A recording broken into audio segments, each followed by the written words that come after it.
100 years ago, German incels and chuds like Arthur Schopenhauer and Friedrich Nietzsche wrote down the doctrine of the red pill. They tried to wake you up to the fact that women run the world and women are in league with the devil and the demiurge, trying to keep you trapped in the matrix so that they can extract value out of you via divorce rape, via all sorts of creepy financial tools in order to extract your virile, extract your manly essence so that they can turn it into Gucci bags and shopping experiences and pedicures for their nails so they can show off to the other girls that they look so beautiful and pretty.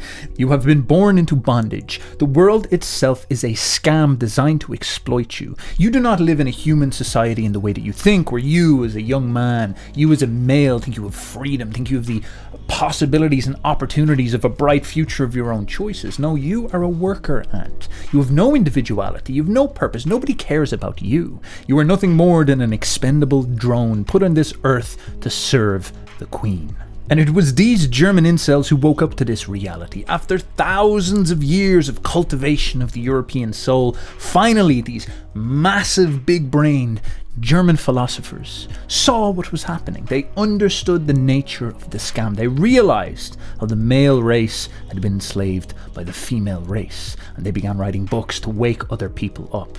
But of course, women could not have this. As soon as they realized what was going on, they had to put a stop to this. So they got organized. They called up Russia, they called up England, they called up France, they called up America, and they said, destroy those German incels. And so, over the course of 2 massive wars, Germany was annihilated. It was ripped in half, and all of these German incel philosophers, their books were burned. Their books were cast away into the fires, never to be read by man once again. And in the end, womankind laughed in triumph. Man's awakening had been squashed once again, and the regime of slavery could continue uncontested. And so for decades, we men continued unaware of our condition. We paid mortgages, we paid taxes, we paid for shopping trips, we bought flowers, unaware that we were getting exploited at every turn. Until very recently, where men, in their ingenuity, invented a new tool that would help us wake people up from this matrix, and this was the internet. They created the internet where men could get together and communicate to each other and talk to each other about the nature of reality. And this was unlike the normal mainstream media which women control. This is why all the news anchors are women. This was something where men could talk without censorship, without restriction. And on this internet, men began to ask questions. They began to observe things about reality. And they all began to gather together and they started to say the old archetypal complaints.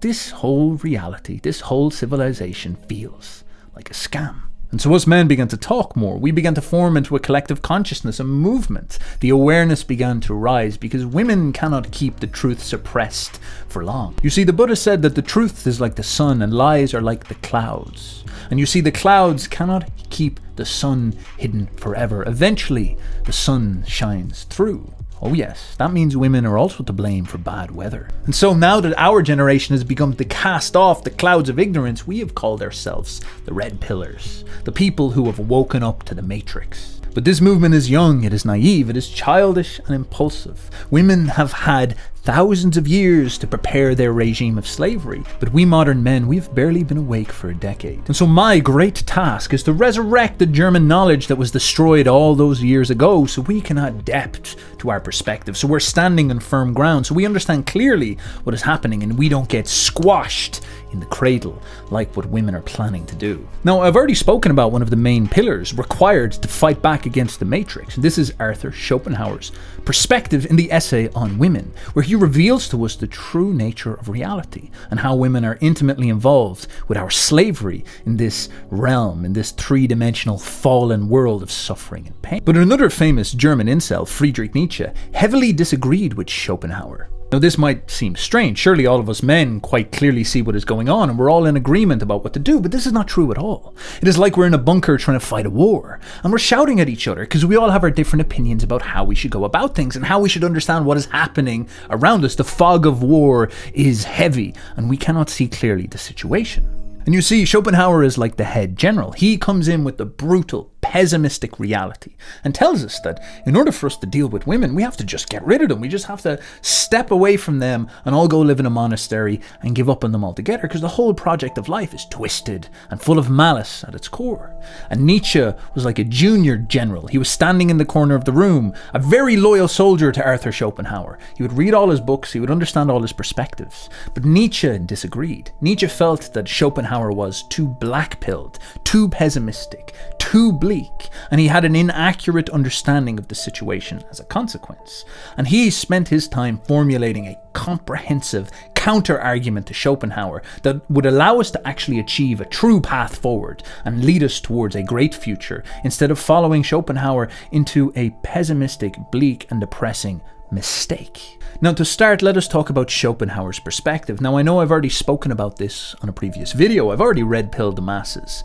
But Schopenhauer is crucial to understanding Nietzsche, because Nietzsche reacted against Schopenhauer. So we need to get very clear about some of the things that Schopenhauer was talking about, because this is where Nietzsche was building his thoughts. Now, Schopenhauer's fundamental assertion is about the nature of reality, because this is what philosophers do all day. They don't contribute anything productive towards society. They spend all day thinking about women and the truth. In Schopenhauer's eyes, reality is evil. This is the deception, the trick that has been placed over our eyes. This is the matrix that has been cast in front of our eyes that we must take the red pill and wake up from. This is what it means to be Neo, is to realize that the world we live in, the actual reality that you're in there now, is based upon such a titanic amount of evil that you could not even comprehend. And so much of our reality is about hiding that evil from us. Think about your food, for example. You go and you eat dinner and you think you're such a moral good boy because you fought climate change in your laptop all day or something like this, making events where you can publicly speak about how terrible climate change is for the world. But the problem is that the plate that sits in your desk has a slab of chicken on it. And even though it was presented to you nice and packaged well, even though, you know, all the girls in the shop conducting their scams put it in this pretty little package, as women tend to do, they make everything pretty. They hide the ugly truth underneath things, and they put this little, you know, beautiful little piece of padding that sucked up all the succulent juices out of this chicken breast, and they sat it there, and it looks like this beautiful plasticky type of thing that sits in this plastic box that you wouldn't understand that was torn off the chest of a struggling bird that was held by its neck by a giant piece of metal as it choked it to death and extracted all its musculature off it. That's where it comes from. It comes from a place of murder and tyranny and death and violence. And even that simple act that you do 3 times a day of eating that breast of chicken, that is you participating in a mincemeat grinder of death and murder and evil. And you see, your problem as a man is that the wool is pulled over your eyes. This true savage nature of things is hidden from you by your own testicles. You see, you live in the matrix, and the demiurge that controls the matrix, which is life itself, needs to harvest out of you more little baby children so that it can feed them to Moloch. It can torture them and make them suffer in the realm of the jungle, or turn them into demons to torture other entities, so it can feed off that spiritual pain and suffering and keep the wheel of samsara going. And so what it needs to do is to get you aroused every time you see a woman. It wants you to get all hyped up, so it fills you full of tingles, it fills you full of hormones and desires every time you see a member of the opposite sex. And the opposite sex is dangled in front of you like a carrot, coaxing you to participate in the cycle of life that is fundamentally evil. So you go and you murder the lambs and the chickens so you can eat them in the gym and become big and strong, so you're all nice and sexy and attractive to that mate of yours that you're trying to get. Or you go around talking about climate change so you come across as moral and civilized, so some vegan girl is into you or something like this. But all in all, the fundamental goals you have are driven by these tingles you feel inside your body, which are just coaxing you to participate in the psychosis of the world. And Schopenhauer thinks you're an idiot for participating in this. He thinks you're completely soulless, incapable of pausing for a second and asking yourself, is these tingles, are they really worth it? Is that 1 second of an orgasm and then a rush of prolactin really worth torturing all those animals participating in this psychosis? Is it even that good in the end? This is Schopenhauer's red pill. He criticizes man for not waking up to his situation. He points out that women, that life, the demiurge, the demons of this world, suffering itself, it has no power when you simply step away from it, when you do not participate, when you use your reason to conquer your passions, when you turn around and say, I feel no tingles in my testicles for you anymore, and even if I did, I would not act upon them. I am free from the world. I have seen the truth I have seen reality. I am now a philosopher. I can comprehend the facts of existence. I no longer wish to participate. The truth has set me free, and all women are deceivers, are witches, are black magicians trying to suck me back into the realm of ignorance and get me to participate into something that is fundamentally evil, that is fundamentally bad. They are trying to coax me into something negative, and I will not fall for it anymore. I am conscious, I am aware, I am above it all. I have achieved enlightenment. And you see, when Nietzsche discovered this, it hit him like a truck. He was a young boyo on his path towards getting red-pilled, and he couldn't find any arguments against it. He would observe the world around him and see that all of these phenomena that Schopenhauer is describing seem to make sense. His prescriptions are well thought out. He has this savagery to the way that he presents things that seem very, very, very clear. And for a long time, it weighed heavy upon Nietzsche's soul. But Nietzsche had a strong soul. He was able to do something that most people cannot do. He was able to accept Schopenhauer's principles and try to digest them, try to wrestle with them, and try to fight them and test the reality without lying about them. Most people, when they come across this stuff, when they come across the truth that they're in the matrix, they are not able to wake up. It is too harsh for them. They want their delusions. They are comfortable in their delusions. They want to be blue-pilled. They don't want you to wake them up and pull them out into the harsh reality of the world. They want to stay asleep. They want to stay plugged in. They don't want to see. They don't want to know. They do not want the truth. They want the comfortable, sweet little lives that they can have. They want to simp for the giant ant queen that enslaves them and keeps them held up in tyranny while they torture all the little animals and transform them into chicken tendies. Nietzsche was not like this. Nietzsche faced Schopenhauer's reality head on. He accepted that this was the truth, but he felt that there was something wrong with this. How could the truth be this pessimistic? How could reality be this bleak? Is this really the right way to look at reality? Now, of course, how we look at reality is actually a very significant part of Nietzsche's philosophy. He is famous for saying there are no facts, there are only interpretations, or more specifically, our perspective on the world is what is unique to us, because we all, in some sense, probably look at the same world, don't we? But we all have dramatically different takes on what the world actually is. We all have our own perspective. Now, what dictates that perspective we have in reality? Well, of course, it's you. It's your brain, your mind, and your body, your biochemistry that influences how you see the world. You look out through the same eyes that I do, or somewhat the same, but the chemicals sloshing around in your noggin is actually what dictates how you're going to experience what you see. So say, for example, you have a simp, you have a blue-pilled cuck who is trapped within the matrix, and he sees a beautiful girl on Instagram or on OnlyFans. His body might release loads of biochemistry that makes him desire her, and he will morph what he sees and transform her into this angel that he must worship. Now, of course, then the red-pilled, stone-cold incel, the Schopenhauerian, busted chud who doesn't want to partake in any of this nonsense, he's able to quash those passions out of himself, and he can see clearly, without any of the distortions of this biochemistry, he can see what woman is. Now, these two dudes are looking at the same girl, but one of them has put the pussy on a pedestal. It has raised her up into some type of glorious Valkyrie, worthy of his cash and submission, whereas the other sees a busted up hose, not worth his time of day. He must stick his nose up at her. Now, perhaps a way you could categorize the difference between these two perspectives is the simp is charged full of emotions and passions. He is a slave to his desires, and for this reason he's a cuckold blue pill simp that nobody likes. He dyes his hair blue and he drinks Soylent Green, and he is trapped within the matrix. And of course, Schopenhauer and the incel, who rejects this nonsense, sees himself as vastly superior to the simp because he is able to quash his emotions and develop the clear-headed perspective, what Schopenhauer calls the rational perspective. The ability to see reality as it is and judge it objectively, to step away from reality and see what's going on. And Nietzsche spent a long time looking at this and finally decided that this was what we call a false dichotomy. You see, we often make the mistake of assuming that the blue-pilled simp has some type of monopoly on the spectrum of emotions that a man can feel, but this is not correct at all. This is a huge error and mistake.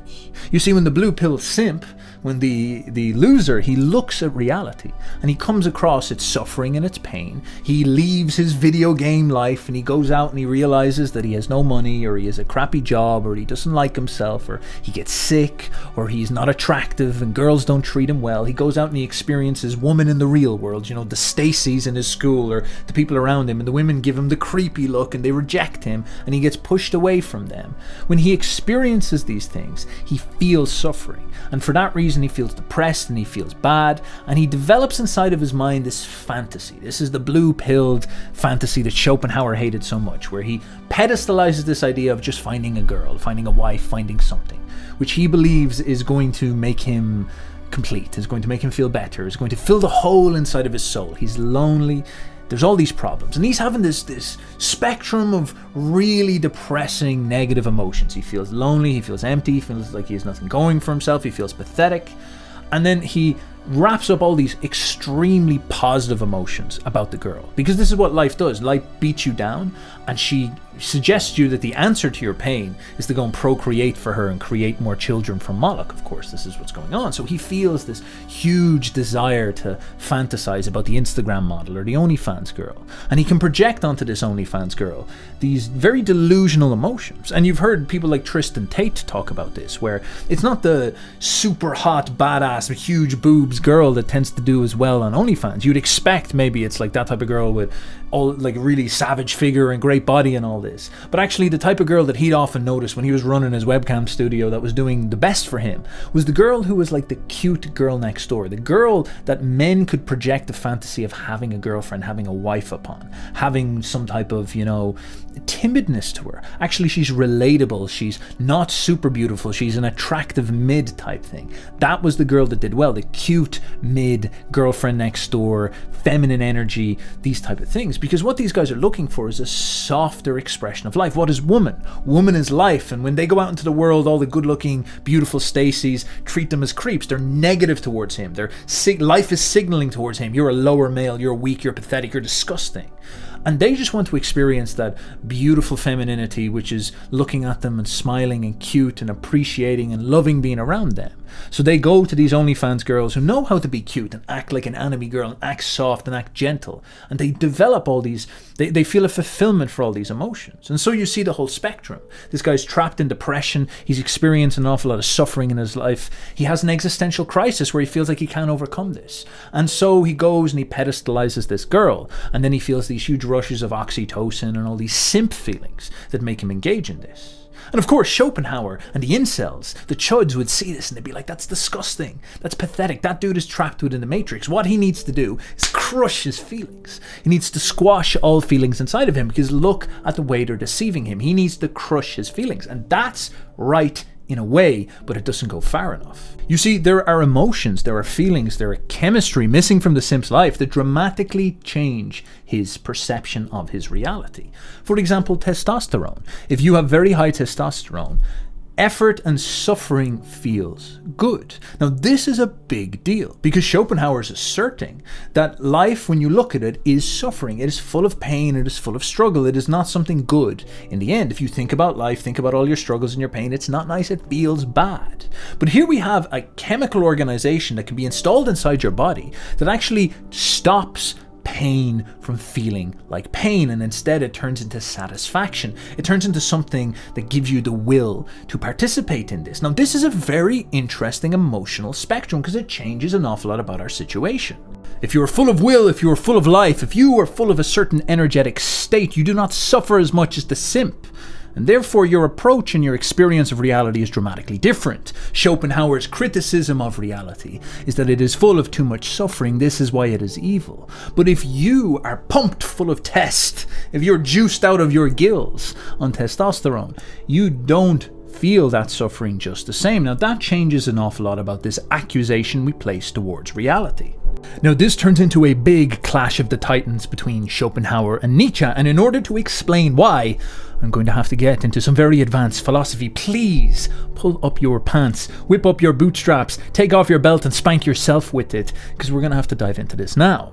Now, Nietzsche is accusing Schopenhauer of making a philosophical mistake, which is why he ended up resenting women and being essentially a elaborate simp who cut off his own testicles because he couldn't deal with the realities of the world. He was a low-T cuck, black-pilled incel dork. This is what Nietzsche was calling them, even though Nietzsche couldn't get a girlfriend and was basically a loser his whole life. Funny how that works.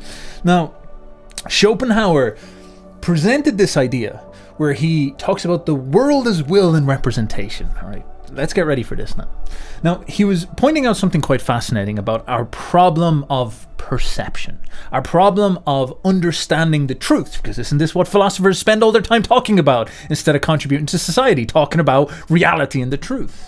Now, there's a problem where when I look at the world, I am detecting all this information from my senses and I'm bringing it into my head, and I'm having to create the sort of idea of what the world is in my mind. I have to create a story in my head because I can't possibly actually properly stream in all the information about the world into my senses because there's too much of it. There's too much stuff going on. It's like trying to fit the whole internet in my mind. I just can't do it. So what I do is I create this little bubble inside of my head, this little perspective inside of my head, this way of seeing the world. Now, a lot of people actually would call this your ego, my little bubble of awareness or consciousness. Now, Schopenhauer would often point out that this bubble is a representation in my head of what reality is, but it's not actual reality itself. The world out there is much, much more complicated. There's many more things going on. And if we could push away our ego or whatever it is and observe the world as it actually is, we'd see this thing that is moving through reality and changing in all these different forms. We'd essentially see what we now understand as energy. So matter, this magic mouse, iPad and all this.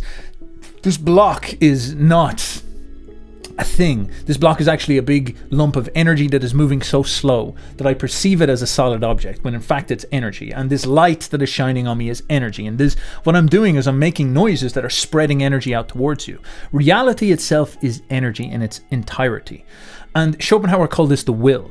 Reality itself is energy, but this energy is almost like alive. It's got a desire. Energy is pushing things in a direction. When you feel sun, it does something to you. It hits you with heat. When you touch electricity is polarized. Electricity wants to travel. It wants to go from a positive place to a negative place, or maybe it's the other way around. It's polarized, so it moves. Energy has this sort of desire, this life into it. It has this electricity to it. And Schopenhauer pointed out that that's what the world actually is that it's this will that we see everywhere. When you look at a tree, what is happening with a tree is that there's some type of will, there's some type of energy force that's driving that to grow, to explode.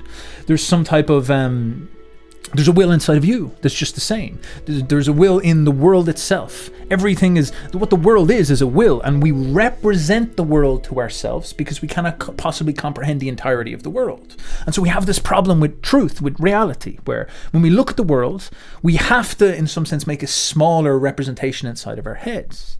And so Schopenhauer basically says that, well, what the intelligent man does, by this lucky or unlucky happenstance of nature, we've developed this higher consciousness that's able to create really rational conceptions of reality inside of our head. We can represent reality to ourselves in these brilliant ways. And he believed that we could see reality clearly. We could create this ego inside of our head that has this perception and observes reality and figures out what's going on and realizes it's a matrix scam ran by women to keep us trapped in the energetic will of samsara so that we murder all the animals and become pretty much a dickhead.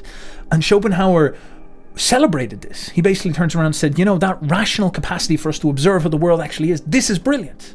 We can use that and we can realize what's going on and we can step away from it. I can think. And my ability to think allows me to reason that the world is evil, so I must stop participating in it. Now, I hope you're following what's happening here, because what comes next is Nietzsche calls this out specifically. He talks about this very funny mistake that Schopenhauer makes, where he assumes that there is an I, there is an ego. Schopenhauer talks about this ego, this intellect, this capacity to create these delusional representations of the world inside of your head. And he uses one of those to judge reality. So he acknowledges that we have this faculty within man, but then he uses that faculty and thinks that it is some type of separate entity from the world, that this rational capacity inside of our minds is not attached to is not a part of this will, is not a part of this energetic, shifting samsara. It's not a part of this world of forces and drives and urges and passions. For some reason, Schopenhauer just assumes that that thing is separate. I am able to perceive the world in this perfectly objective and separate way. And Nietzsche throws all the books off the table and says, that's not true. That is not true. This I is a delusion. Because what is the fundamental, what is the real, is inside of you is the will. Your will. You're a big ball of energy, just like life. You come out of the same world that all the rest of us come out of. You're from the same world the snake is from. You're from the same world the lion is from. You're from the same world the thunderbolt is from. And you're a thunderbolt. You're a little package of will. You're a little package of fire. And you express this tyranny and this vivid energy that is living within you. And everything that comes out of you, what is the center of yourself, is not this ego, this thing that rationalizes. That's not the quote-unquote you that you celebrate so much. Instead, it's this life force inside of you that speaks to you through your passions, through your urges. And that's what you are. And in fact, that life force is the thing that created this rational ego of yours. So it could allow itself to enact power in more complicated ways. So it could plan towards the future. So it could reason out logical possibilities and create more advanced weapons and take over the world by making nukes and calling people incels, learning how to insult people in abstract ways. This is what your ego was designed to do. And it was your will that manifested that. Now you might be saying to yourself, Steph, I'm here for advice on how to get a girlfriend. I'm here to get red pills on the woman question. I'm here to figure out who runs the world, what's going on with all these women. Well, look, we need to understand these things because we're here to talk about reality. This is what this whole red pill thing is. And these two philosophical incels, these Jedi Knights fighting in the Star Wars battle, are trying to discover what is the nature of the real world and how we should relate to reality itself. And Nietzsche's pointing out that Schopenhauer made a mistake. Schopenhauer saw the world as this feminine entity, and he saw this feminine entity as fundamentally this energetic, will-striving, passion-filled, lust-orientated monster of samsara, this life thing. And it was something that he just didn't want to have to deal with. He saw himself as a rational man who can step away from this feminine nonsense, and he should leave the world. The world is not good enough for him. The world is ugly and decrepit and botched, and he should step away from it. And he is the rational, angelic, wise man who escapes from this tyranny of the world. And Nietzsche pushed back hard against this. And he said that there's a huge mistake in here. There's something very honest and very true. Life is a woman. But Nietzsche pointed out that there's a weakness inside Schopenhauer that led him to do this. Because when you understand that the world is will, and you understand that you're also will as well, the only way that you can have a negative feeling towards the world is that if your will is not strong enough to impose yourself upon the world. Now look at it this way, to put it as simply as possible. Schopenhauer looked out into the world, looked out into reality, and he categorized it as some type of neutral feminine force, some type of all-encompassing feminine monster that is here to destroy your little male life.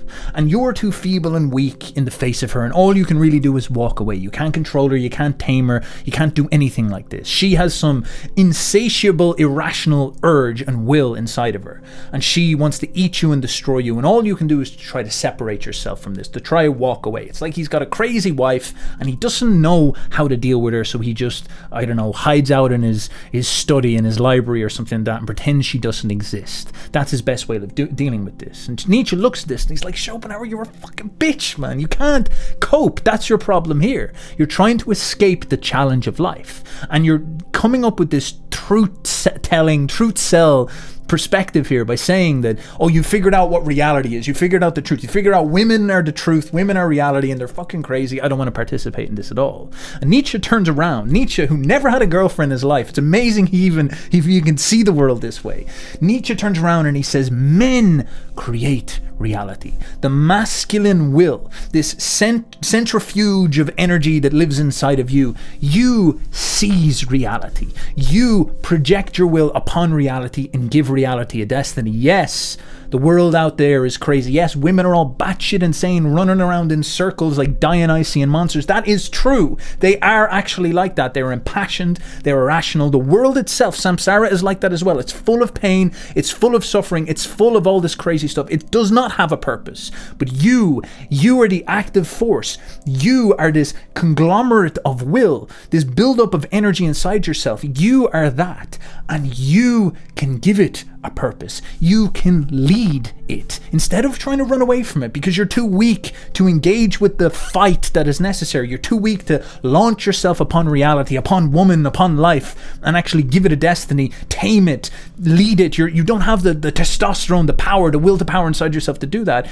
You, Schopenhauer, you run away because you're a spiritual cock. But Nietzsche's saying if you had the strength, if you had the power, like someone like Napoleon or Alexander the Great, you could launch yourself on the world itself and spank it into giving it a destiny. You could lead it the direction you wanted to go. You have that much power inside of yourself. This is what we mean by a Superman. You have the capacity to launch yourself as this tyrant, as this fireball of will, as this monster of energy, as this Dionysus, and give reality a destiny. And this is the exact same relationship man has to woman. If man has the fire, if man has the strength, he can bring the feminine out of woman and he can lead woman. Now, this bone of contention is built on the same premises. As I said, Nietzsche was educated by Schopenhauer. He agrees with many of his ideas.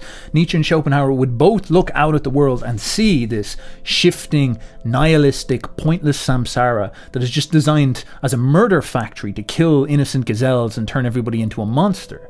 Now, Schopenhauer's approach towards this, to see the feminine force of life as this irrational, schizophrenic demon that kills us all and gets us wrapped up into the mincemeat grinder. This is, and the way we are wrapped up into this is we are coaxed by delusions and fantasies and arousal and desires by women dressing up in their makeup and making their boobs all big and juicy and all this. He sees that as false and something that one should not participate in. He sees this irrational schizophrenic demiurge and says that we should just walk away from that, like a Gnostic or like Buddha. We should step away from that delusion and see it clearly for what it is and not participate. Now, Nietzsche takes heavy disagreements with this. He agrees on every fundamental level that yes, this is what the feminine is. This is what life is. Life is this devious, this conniving force that is trying to trick us into life. In some sense, life has evolved to try hide this truth from us. There is this deception inherent to the feminine, inherent to life itself, inherent to the way that we experience reality. Truth has almost no value to us at all. Truth is not valuable for our survival. We don't really have that much of a need for truth on any level at all. If you can give somebody a delusion, like maybe you could say, this is quite a strong wording, but you could say, for example, like religions, say for example Christianity or Hinduism or the Greek myths or something like this. Maybe you could say, like Richard Dawkins says, that they're all just lies. They're all just, made up nonsense. They're all just these illusions, these elaborate mythic stories that we tell ourselves that, oh, maybe they have some evolutionary psychology purpose. But to be perfectly honest, they're just fanciful delusions that we say that keep us motivated to participate in the world. We say to ourselves that there's life after death, so we're able to cope with the fact that our lives are fundamentally full of suffering and very, very difficult to justify to ourselves. So we make up some story in order to justify it. You've heard that thing before, but Nietzsche's pointing out that actually makes rational sense. That us sitting down and telling everyone this religion of Schopenhauer, if we made a religion of Schopenhauerians, we wouldn't be able to deal with life. It'd be too brutal, it'd be too bleak.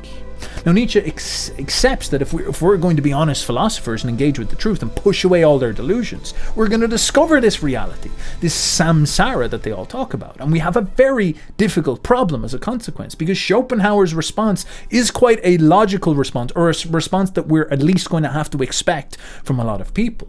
But Nietzsche's answer is different. He says that if we have the strength, if we have the ability to understand what reality is, what women are, what these entities, these denizens of the demiurge and samsara are, if we're to understand what they are, that doesn't mean that we have to try to escape them. We understand that maybe it is a nihilistic, empty samsara. Maybe it is something that is dead and lifeless, but we can give it a purpose. We can use our life force and launch ourselves into it and grab hold of it, grab it by the hair and do terrible things to it. We can grab it and we can seize it and we can point it in somewhere that gives it a purpose. We are the first principles. We're the establishers. We're the origin point. In some sense, we are the gods. We are the creators of reality in and of itself. And Nietzsche's elaborate philosophy was built on this principle.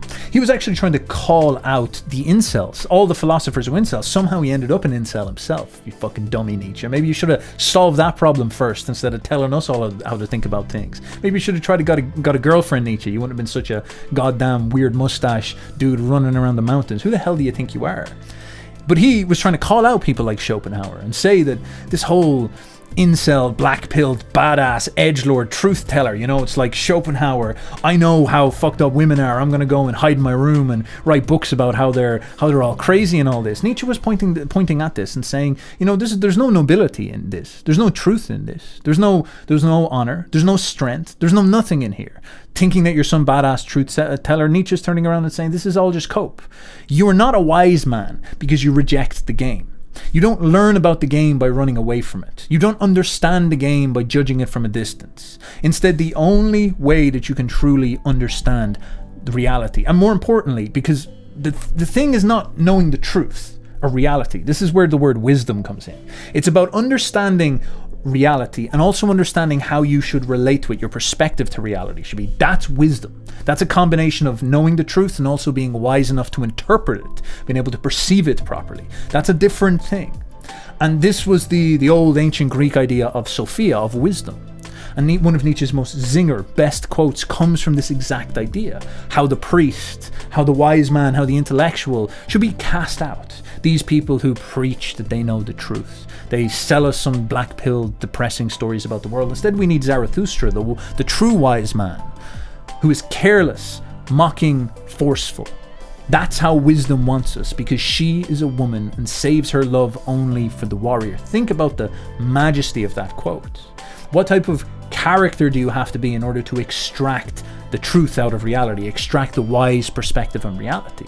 You don't have to be some nervous intellectual who's hiding away from the world, judging it from the distance, thinking you're better than it, an arrogant little shit who is not strong enough to engage with the world. Instead, the man who knows what the real world is, he is actually more like the warrior. He's bombastic. He challenges reality. He pushes against it, like a man teasing a woman, like a man launching himself upon the world, grabbing at the world and watching how it wriggles in response, flirting, teasing, jabbing, you know, careless, mocking, forceful, asserting himself upon reality. That's the man who discovers the true way to relate to the world. That's the wise man when you put it this way. And of course that guy's always going to have a warrior spirit, because the intellect is a recluse, an introvert, a weak person, somebody with a weak will, somebody who's not able to engage with reality as it is and gets shriveled up, who gets hurt, who's traumatized, who can't cope with the feminine force of the world, who can't deal with samsara,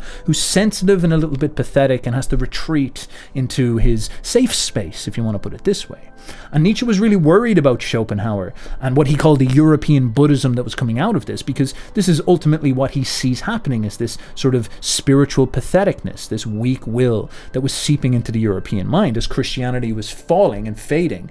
This was rising up inside of its place, this sort of timidness, this sort of morality that people make up of like, oh, the world's a terrible place, all of the natural realities of life, such as inequality and suffering and pain and struggle and strife and excellence and assertiveness and conquest. All these things are nasty, horrible things. Instead, we need to move away from those. We need to move away from this savagery and move towards more rational behaviors like compassion, like veganism, like timidness, like weakness, all these types of things. We need to move away from participating in the world and move into escaping the world, living in a moral world, a world we create for ourselves. And Nietzsche was like, this is because you are weak. This is because you are weak. This is why this is happening. It's not because you are right. There's a difference there, and it's very, very important. And you see, this also relates to Nietzsche's reverence for life. Schopenhauer looked at life and samsara as this awful, evil thing. But Nietzsche looked at it as certainly evil, but it being evil as no reason to morally judge it, to turn around and say we must separate from this because it makes violence happen and it hurts people's feelings. Instead, Nietzsche has a reverence for this. And of course, then when he looks at women and her irrationality and her inner savagery, he was trying to affirm that. He was trying to justify that. He was trying to celebrate that. He was not trying to be delusional about it, like the blue-pilled cuck does, who says that, all women are queen, all women are angels. Women, when they poop, it doesn't even smell. It comes out as these like golden blobs that you can actually just pick up and go and bring them to the bank and you'll make money. This is what the blue-pilled cuck believes. He has a fantasy. When the girl dresses up in these little elven ears and starts to make anime sounds, he'll start paying her OnlyFans money because he believes she's perfect. The blue pill cuck who gets fooled by the idea of makeup and doesn't understand that it's a Venus flytrap. When the woman puts on makeup, it's a Venus flytrap where she's trying to seduce you into the smell so she can claw you in and take you and control you for the rest of your life and make you a breeding stock that goes to work and has to serve the family and the kids that she makes.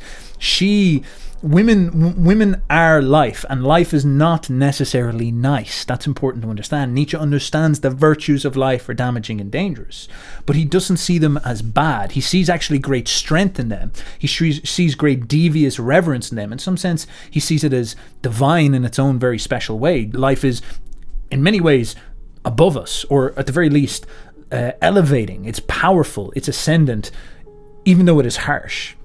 Here's a beautiful quote where he says, "What inspires respect for women, and often enough even fear, is her nature, which is more natural than man's. The genuine, cunning suppleness of a beast of prey, the tiger's claw under the glove, the naivety of her egoism, her uneducatability and inner wildness, the incomprehensibility, scope, and movement of her desires and virtues." Famously in the red pill space, they talk about hypergamy. Hypergamy doesn't care.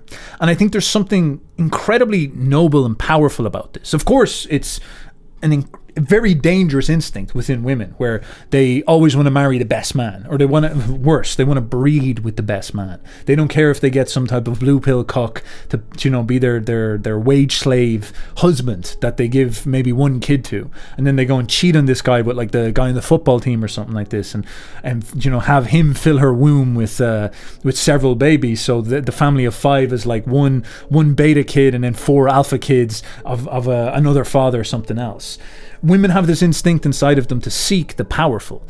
And when you watch this hypergamy, it's frightening. It's very terrible. It's scary for a man to see this, to understand that women have no loyalty. They don't follow, like, you can get this whole orchestration, this whole elaborate plan of like civilization. You can put it on top of it and say, like, all right, listen, women, there's this law and it's very dutiful and good for everybody's happiness and mental health if we, just commit to these wedding vows and we just stick to them and we don't cheat and we don't go and get bred by the handsome stud down the road and we stick with this for 40 years for the rest of your life and you raise the children and all this.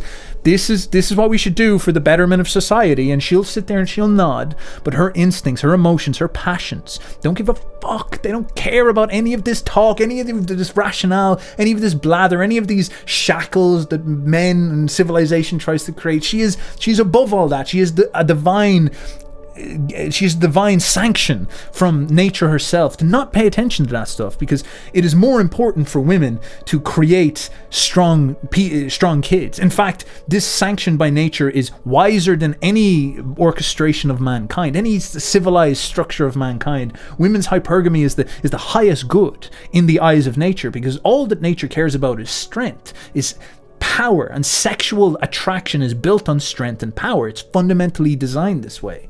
And so when a woman is in the presence of sex and she's in the presence of power, she will want to have sex with it. She'll want to have sex with the strong, healthy, powerful, careless, mocking, forceful man. She'll want that. And she will break any law in order to achieve this. This is where you'll see people like Ted Bundy getting all these letters from women who fall in love with him. Andrew Tate, like the world's biggest misogyny, and 40% of the letters he got in prison were from women kissing the thing and spraying perfume on the letters when she sent them into him, because their nature is seduced by strength. Nature understands that the strong son matters way more than morality. Morality is just should be cast out the window. It is just so far down the line. It's so irrelevant and like not that big of a deal. It's not the first priority, the first principle. In some sense, morality is at war with nature, because nature is going to do its own thing. It has its own moral law. It has its own way of doing things, and it's built on this idea of strength and majesty.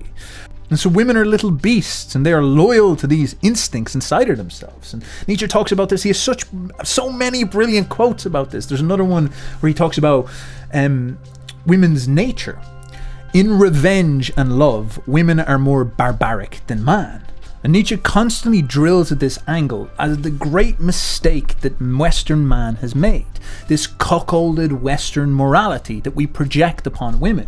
We transform them in our minds to these angels, to these moral paragons of virtue. You see this so much now with the feminist nonsense, and the male feminist nonsense, where we assume that women are glossed and they have no dark side. And then, of course, you have this problem where you can become black pills, you become red pills, you see this dark side of what's going on with women, and then you reject the life and nature and women absolutely, because it's so savage when you come to understand it. You realize how amoral reality actually is. You realize what actually goes on underneath the surface. You realize that there's quite a large number of families that probably have illegitimate children put in there by the wife cheating on them and things like this. And you start to see this stuff, and you begin to become jaded, and you begin to reject. Maybe you even begin to reject women, and you begin to say stuff like women are immoral, or women, they're done of souls, or they're monsters, or something like this. But it's good. Nietzsche's coming in and he's saying, well, it's good they're monsters. They are monsters. But being a monster is not a bad thing. Life is monstrous. And in fact, we need to become more monstrous in order for us to engage with it properly.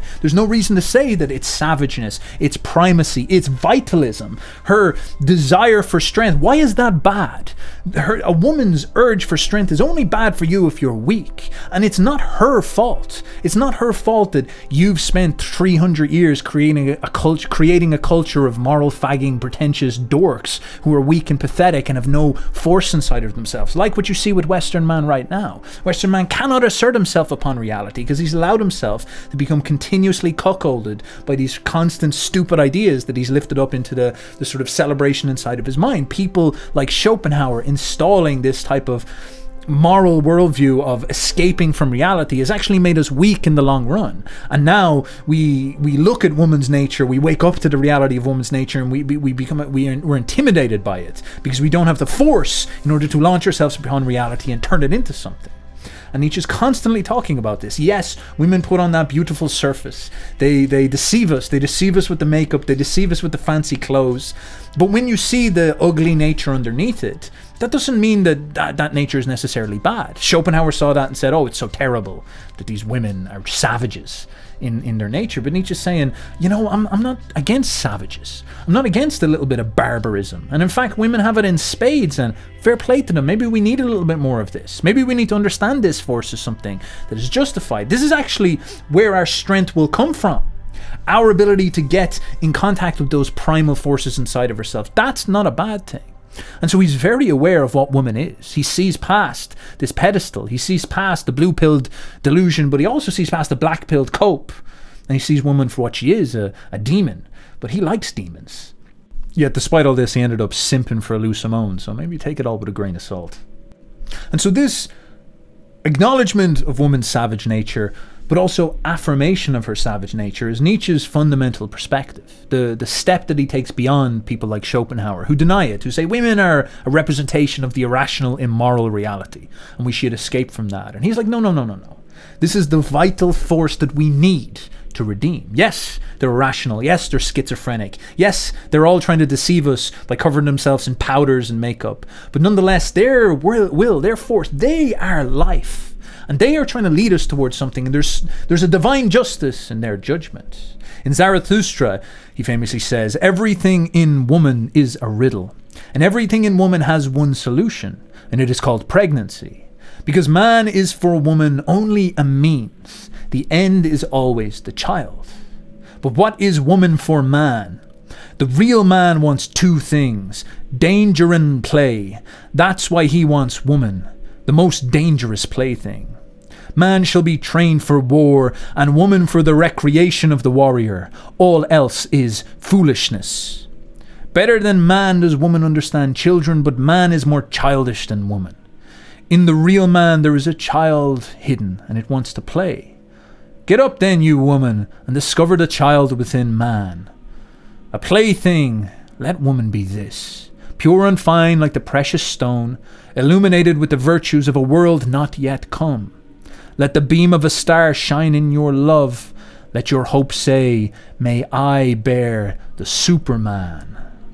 And Nietzsche concludes that woman is life. Woman is a savage, psychopathic beast, full of will to power, driving towards being bred by the strongest man so she can create a super child. This is what all of her instincts and all of her urges inside of herself are built in order to coordinate ourselves towards. And there's great wisdom inside of this. Something deep within woman knows. And in fact, the great sin of modernity is that we've allowed this Schopenhauerian, European Buddhism, this moral nonsense, to brainwash her into thinking that she has to become some moral fanatic or some feminist or whatever it is. And this has destroyed her. It has taken her away from her instincts. It has taken away from her true power, her true majesty, her true virtue, which is what she is. Woman is life. It is kill that life out of her. As I've said in other videos, the world we live in now, the regime we live in now, is at war with life. It denies life. It is a life-denying regime. It gives women a false story about what they are. It is the Schopenhauerian denial of reality. It tells women that they must go against their nature and become something else. Anything but yourself, because you are nature, and your urges and your passions and your desires follow along with that. But Nietzsche's trying to redeem that. He's trying to acknowledge that. Do you understand what we have done over the past 200 years? Because of our war with reality and nature and life itself, we've constructed a culture that sterilizes women and castrates men. We have a false representation of life to these two people because we hate life. We're in denial of life. We live in a death cult, a nihilistic, life-denying regime because the Schopenhauerian spirit within Western man cannot cope with the savageness of life. And Nietzsche just wanted us to turn around and affirm that. And the second you affirm life, something magical happens. All of a sudden, women get justified. All of a sudden, men get justified, just as they are, just what type of force they are. Man becomes, again, the warrior. He must embrace his instincts.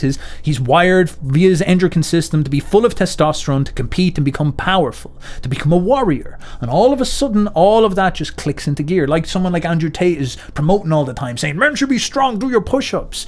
Why does that resonate with people so much? Because that's our nature. And when you get some fucking crazy bastard who starts talking about that, everybody starts losing their mind. They're like, oh, that's exactly what I want to hear. And women are no different at all. Their experience of modern life is hell, is struggle. Their hormones are ruined by birth control, by the sterility, by getting turned into 35-year-old cat ladies, by living lives and ending up sterile with a meaningless career. Their lives are getting destroyed as well. They're getting taken away from their nature and their natural power. They're getting forced to participate in the rational modern world where their whole instinctive, intuitive powers are stripped away from them. Did you know that in the ancient world, in the barbaric pagan world of the Germans, the Romans noted that the Germans would consult their women and take their opinion very, very seriously. They had this reverence for the perspective that women have. But now these warrior men don't have that anymore because women seem to have been turned into these crazy hysterics because of this modern culture that is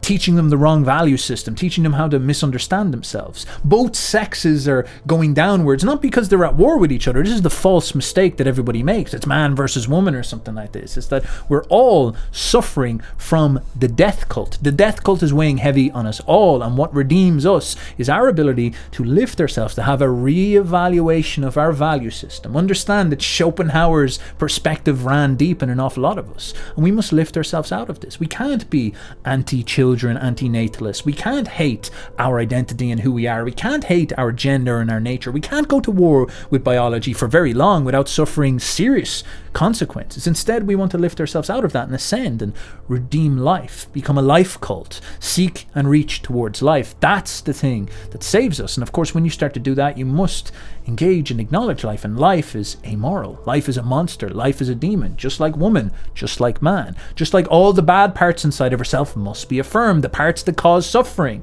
the struggles that we have, the way that we misunderstand ourselves. All of this stuff actually has to be embraced if we want to do the thing that is important, which is actually win and make it the future and create life that is higher and higher again, to create something that is beyond ourselves, more powerful than we even are, to create a next level of mankind, some super children that are going to end up taking over the future and doing things that we cannot even dream of. The Ubermensch will come through us, and it won't come through a load of boys on the internet. It will come through a load of boys on the internet and their wives, all making beautiful babies who eventually are going to become so strong that we can't even see them as they chase across the horizon. That's how the future is reached, and that comes from an embrace of nature, not a denial of it.